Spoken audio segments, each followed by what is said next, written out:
আসসালামু আলাইকুম এভরিওয়ান, আশা করি আলহামদুলিল্লাহ সবাই ভালো আছেন। আমরা কিন্তু নিয়মিতই আমাদের কৃষিকাজটাকে আরও বড় করার চেষ্টা করতেছি, আমাদের পরিসরটা অনেক বৃদ্ধি করতেছি। দিন দিন আমাদের জমিতে নতুন নতুন আমরা গাছপালা লাগানোর চেষ্টা করতেছি, পাশাপাশি আমরা আরও জায়গা তৈরি করার চেষ্টা করতেছি যেখানে আমরা অনেক বেশি বিভিন্ন ধরনের শাকসবজির আবাদ করব। কৃষিতে আমার একটা বড় উদ্দেশ্য আছে, সেই উদ্দেশ্যটা এমন যে আমার বাড়ির আঙিনার কোনো জায়গাটা আমি বিন্দুমাত্র ফাঁকা রাখবো না। কারণ আমি মনে করি যে 1 ইঞ্চি জায়গা যদি পাওয়া যায় সেখানে একটা গাছ লাগায় রাখবো, এবং সেখান থেকে যদি একটাও ফল বা ফুল আসে সেটা কিন্তু আমাদের জন্য অনেক বড় একটা আশীর্বাদ। যেহেতু আমরা বাংলাদেশে বাস করি, আমাদের দেশের যে ভৌগোলিক অবস্থা, এখানে কিন্তু আমরা যা লাগাই বা যেটাই কোনো কিছু বীজ ছিটায় দিলেও কিন্তু এখান থেকে ব্যাপক একটা ফসল আসে। আলহামদুলিল্লাহ, আল্লাহ তাআলার কাছে লাখো কোটি শুকরিয়া যে আমরা এত একটা ভালো ভৌগোলিক অবস্থানের দেশে বাস করি। যেহেতু কন্টিনিউ কৃষিকাজ নিয়ে আমি ভিডিও দিয়ে থাকি, প্রতিনিয়তই যারা আমার ভিডিও দেখেন তারা তো জানেন যে আমার পিছনের এই জমিতে আমি কিন্তু গত কয়েকদিন আগে পেঁপে লাগাই ফেলছি। আজকে মরিচের চারা লাগানো হচ্ছে। গত ভিডিওতে দেখছেন যে আমরা জামালপুর থেকে মরিচের চারা আনতে গেছিলাম এবং চারা নিয়ে আসছে। আলহামদুলিল্লাহ অনেক ভালো মানের চারা, আমরা ওখানকার স্থানীয় যে জাতটা সেটাই পাইছি। আর এই পাশে বলছিলাম যে আমরা আদা লাগাইছি, এই যে সাইনবোর্ডটা দেখতেছেন অলরেডি সাইনবোর্ড দেওয়া হয়ে গেছে যে কৃষি অফিসের সহায়তায় আমরা 30 বস্তায় আদা লাগাইছি। আদা লাগানো হয়ে গেছে, কিন্তু আদার গাছ এখনো বের হয়নি, হয়তো আরেকটু সময় লাগবে, ইনশাল্লাহ বের হয়ে যাবে। কৃষিতে যেহেতু আমি একেবারেই নতুন একজন মানুষ, অনেক ভুলভ্রান্তি হয়ে থাকে যেগুলো থেকে আমি শিখতেছি কন্টিনিউ, এর জন্য কিন্তু আমাকে অনেক মাসুলও দিতে হয় অনেক সময়। যাক আলহামদুলিল্লাহ, আপনাদের দোয়াতে এবং আপনাদের ভালোবাসার কারণেই হয়তো কৃষিকাজকে মনে ধারণ করতে পারছি এবং কৃষি নিয়ে আমি অনেক ধরনের চিন্তা ভাবনা করতেছি। আজকের ভিডিওতে আপনারা দেখতে পাবেন যে আমরা কীভাবে মরিচের চারাটা লাগাচ্ছি এবং আমাদের পেঁপে গাছের বর্তমান অবস্থাটা কি, যেহেতু কয়েকদিন আগে আমরা পেঁপে লাগাইছিলাম, গাছ এখন কেমন আছে। তো চলুন আমরা দেখে আসি। এই হচ্ছে আমাদের সেই পেঁপে গাছের অবস্থা। মাশাআল্লাহ, গাছগুলো এখন কিন্তু নতুন কুশি এবং পাতা ছাড়তেছে, আস্তে আস্তে পাতা বড় হচ্ছে, গাছও বড় হচ্ছে, গাছগুলো ম্যাক্সিমাম সুস্থ আছে। আমরা 150 প্যাকেট পেঁপের চারা আনছিলাম রাজশাহী থেকে।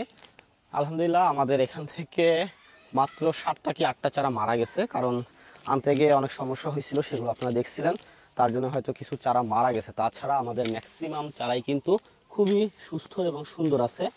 এখন পর্যন্ত গাছের গোড়ায় তেমন কোনো পরিচর্যা করা হয় নাই, শুধু লাগায় রাখছি এবং কোনো কীটনাশক বা সার আমরা এখানে ব্যবহার করি নাই।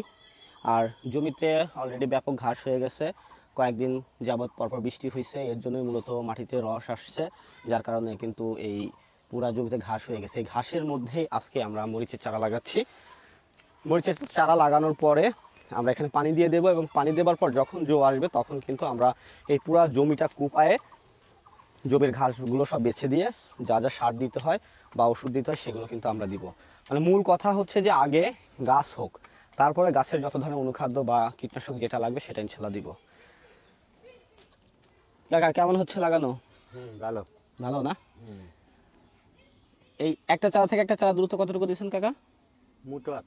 মুঠো হাত, মানে 1 হাত মুঠ করার পরে যতটুকু হয় এই মুঠো হাত পরিমাণ জায়গা দেওয়া হয়েছে একটা চারা থেকে একটা চারার। আর কাকা লাইন থেকে লাইনের দূরত্ব, একটা লাইন থেকে আরেকটা লাইনের দূরত্ব কতটুকু দিচ্ছেন? 2.5 হাত। 2.5 হাত। আপনারা বিষয়টা খেয়াল করছেন যে এই পাশ দিয়ে একটা লাইন কিন্তু অলরেডি লাগানো হয়ে গেছে, তারপরে থেকে 2.5 হাত দূর দিয়ে আরেকটা লাইন কিন্তু দেওয়া হয়েছে। এটা সুবিধা কি কাকা, এই যে গ্যাপটা দিলে সুবিধাটা কি? গ্যাপটা দিলে কুপাইনে লাগবে, তারপরে তোমার মাটিনে লাগবে, ওষুধ দেওয়া লাগবে, মরিচ তোলার সময় যাওয়ার পথ লাগবে। মানে এর জন্য গ্যাপটা বেশি দিলে সুবিধা ভালো, এবং লাইন করে এর জন্য লাইনগুলো লাগানো হচ্ছে, তাই তো? এটা কুপায় আবার মাটি দিতে হবে তো গাছের গোড়ায়। আচ্ছা, এই যে এত ঘাস হয়ে গেছে আমাদের জমিতে, আমরা এই ঘাসের জন্য কি করবো একটু বলবেন? ঘাস কুপা দিলে পরে ঘাস নিজে দিলে কুপা দিলেই ঘাস ইয়ার হয়। ঘাস মানে নিরায় কোপায় দিলে ক্লিয়ার হয়ে যাবে। হ্যাঁ হ্যাঁ। কিন্তু যেহেতু আমরা মরিচ লাগাচ্ছি আজকে, আবার পানি দিব, এই জমি জো আস্তে আস্তে পুরো জমি ঘাসে ছায়া যাবে না তো? না, অত ঘাস হবে না। অত ঘাস হবে না না? তারপরে মরিচ গাছ কেমড়ে হচ্ছে ছায়া গেলে শান্ত আর এর ভিতর ঘাস হয়। সেটা তো গাছ বড় হবার পরে, হ্যাঁ, হ্যাঁ, কিন্তু এখন তো যে পরিমাণে ঘাস দেখতেছি এর মধ্যে তো সার দেওয়ার কথা কল্পনাও করা যাবে না। সার এখন আর আগে গাছ লাগে নিক না? এখন সার চলে না তো। গাছ লাগবে, গাছ সুস্থ হবে, তার পরবর্তীতে যে পরিচর্যা করার।